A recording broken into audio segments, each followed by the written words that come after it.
What's up, everyone? John Rettinger from Techno Buffalo here. Apple's keynote where they unleashed a ton of new products, including new laptops, desktops, and tablets just wrapped up.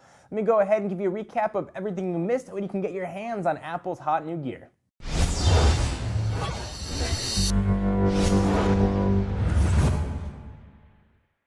So we've got a ton of stuff to cover. Let's jump right in. So the event began with updates from Tim Cook. He first started talking about iPhones. They sold 9 million of them a launch weekend, making it the biggest launch ever. That is just a ton of phones.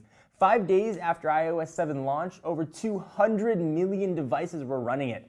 Today, 64% of Apple devices are running iOS 7, which is crazy. They jumped on over to iTunes Radio, over 20 million listeners of iTunes Radio, listening to over 1 billion songs in the US alone, which is just a lot of songs.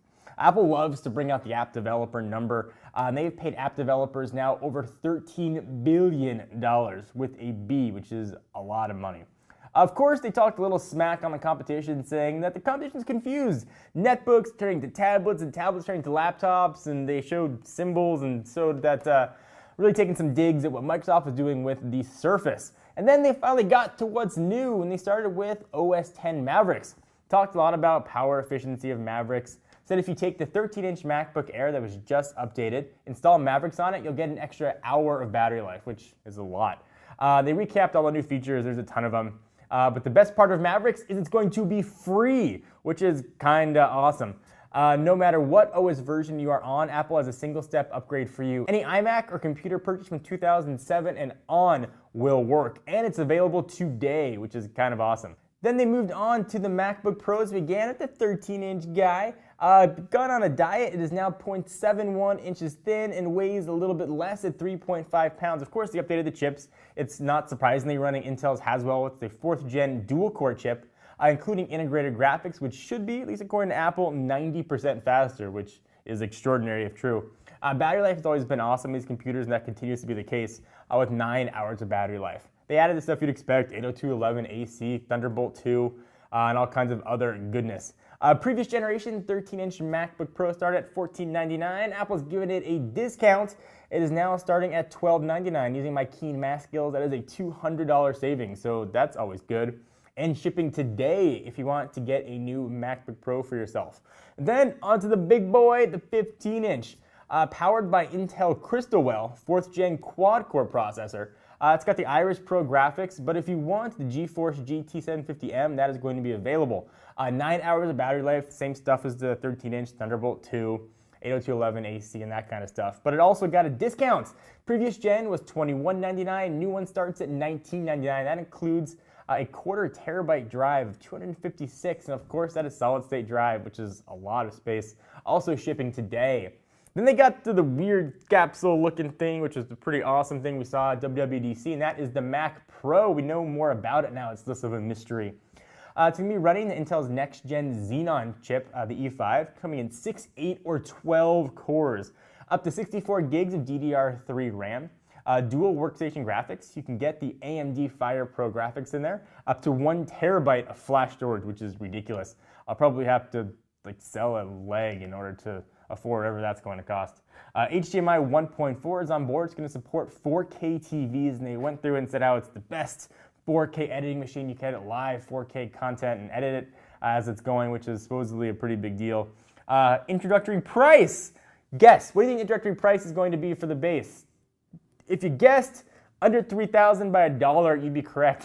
$2,999 and be available sometime in December. And they also wanted to remind people that it is not only designed by Apple in the USA, it is also assembled in the USA.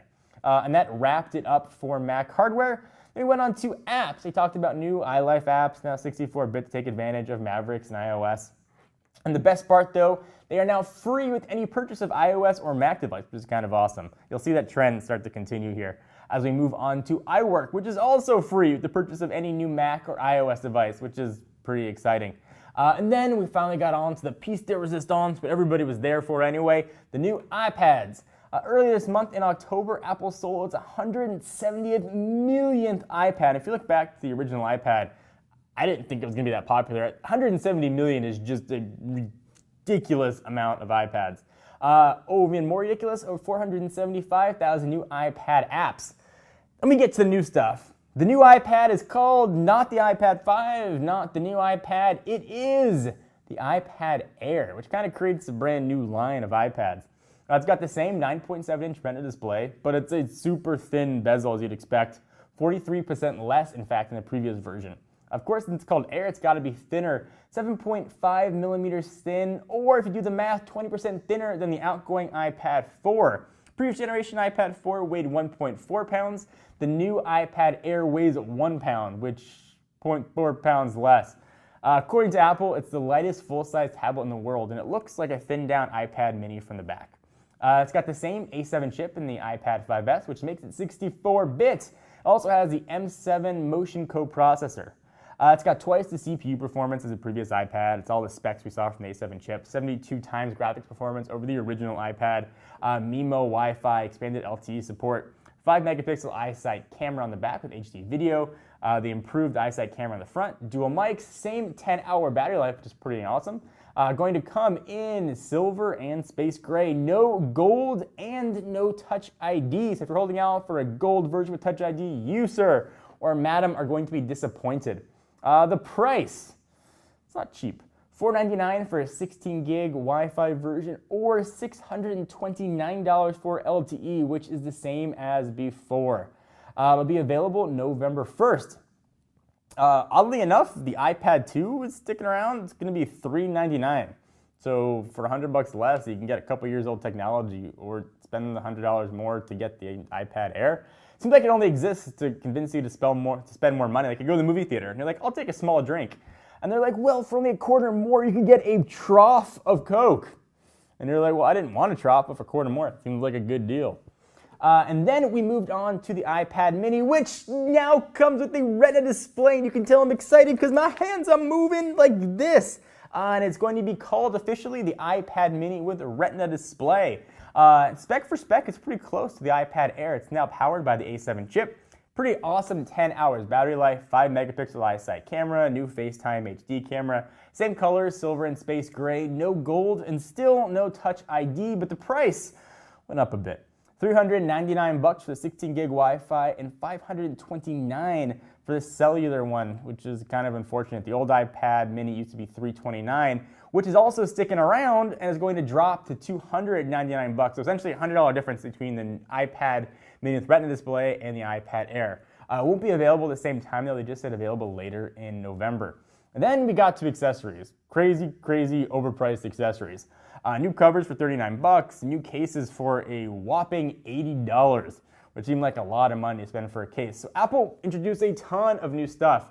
We saw new software, ton of new hardware, new tablets, and you can sort of start to feel the passion Apple has for their products came back. They seem super proud about the new iPads, and I'm kind of excited to see them. They also seemed really jazzed about the new iLife and iWork, which I've never really used that much, but I will give it a shot. I'm excited to download Mavericks, which is available today, so you should start that download process now. And the best part is, it is free. So what do you guys think? You excited, not excited? Is this what you expected? For me, the iPad mini with Retina display was really what I was most excited for. Was there something you're most jazzed about? I know some folks here in the office were looking forward to the iPad Air, some the iPad mini. I want to hear your thoughts. Leave it in the comments located in my pants. And of course, check out technobuffalo.com for latest and greatest tech news, including the latest from Apple. Please give the video a thumbs up. We'll definitely appreciate it. Until next time, I'm John Rettinger. I'll see you then.